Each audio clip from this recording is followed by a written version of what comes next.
আমাৰ মুখ্যমন্ত্ৰী ডাঙৰীয়া তেখেতে যিবিলাক কথা কয় তেখেতে যিবিলাক কাম কৰে তেখেতৰ যিবিলাক দুৰ্নীতি ভ্ৰষ্টাচাৰ যেতিয়া এই কথাবোৰে সাংঘাতিকভাৱে গা কৰি উঠে এতিয়া উমৰাংচুৰ অবৈধ কয়লা খননত যিবিলাক মানুহ জড়িত হৈ আছিল কিমান মানুহ এতিয়ালৈকে ওলোৱাই নাই তেনেকুৱা ধৰণৰ বিভিন্ন এই যে কল ৰেকৰ্ডিংছ বিলাক আহিছে বিভিন্ন সিন্ডিকেটৰ কথা ওলাইছে আগৰ কেবিনেটৰ ডিসিশনবিলাক কি হ'ল ভিজন ডকুমেন্ট কি হ'ল এই কথাবোৰ যে ওলাইছে এতিয়া যে আপুনি চাব এইকেইদিনত খুব প্ৰতিবাদ চলি আছে আশা কৰ্মী অংগনবাদী শিক্ষক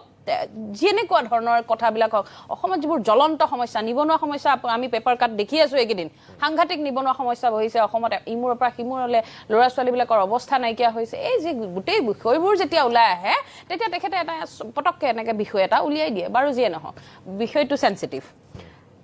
সেন্সিটিভ আৰু আমি এনেকুৱা বিষয়বোৰক সন্মান কৰো এনেকুৱা তুলুঙা কথাৰে আমি এই বিষয়বিলাকৰ ওচৰলৈ যাব নিবিচাৰো এতিয়া যেহেতু কথাটো ডিজিপি অফিচলৈকে গৈছে গতিকে মই আপোনাক নিতুদা এটা কথা ক যে এই বিষয়ত মই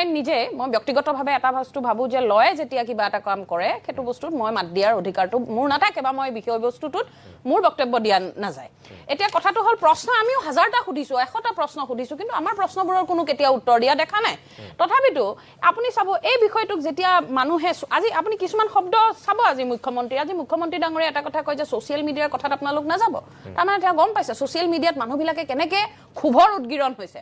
আজি যদি এনেকুৱা সেন্সিটিভ কথা এটা 9-10 বছৰ গাত ধৰি আছিলে তাৰমানে অসমৰ হক সিবিআই হক বা ইণ্ডিয়াৰ নিয়া হক আপোনাৰ হক এই এজেন্সিবিলাক ফেইলিয়াৰ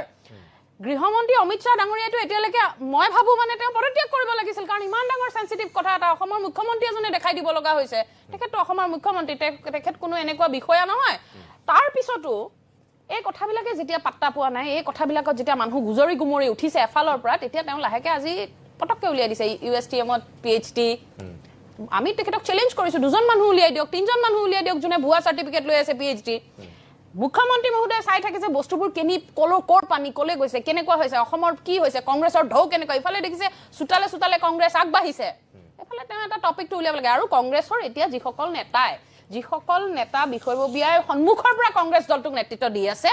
সেই মানুহখিনিক আক্ৰমণ কৰি লৈছে আৰু সেই আপোনাক নিতুদা এটা কথা কওঁ মই আজি ষ্টুডিঅ'তে কৈ গৈছো সেইখিনিৰ পৰা কিন্তু আমি তলৰ কৰ্মীলৈকে বাদ পৰা নাই আমাৰ ওপৰতো এনেকুৱা ধৰণৰ বহুত কথা চলি আছে কিন্তু কথাটো হ'ল এই কথাবিলাকে এই যে তালিকি ভেলিকি কামবিলাক কৰি থাকে মোৰ কথাটো হ'ল যদি এনেকুৱা কিবা সেন্সিটিভ কথা হৈছে ইমান ডাঙৰ যদি দেশৰ নিৰাপত্তাজনিত কথা আহিছে তেতিয়াহ'লে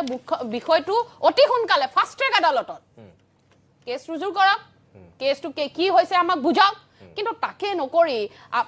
এই আমলে ফৰ্মুটি মৰুৱাৰ দৰে যেতিয়া তেতিয়া যিকোনো বক্তব্য দি থাকিব আপুনি দেখিলে এডিটেড ফটো ব্যৱহাৰ কৰিছে আমি গৌৰৱ কৰে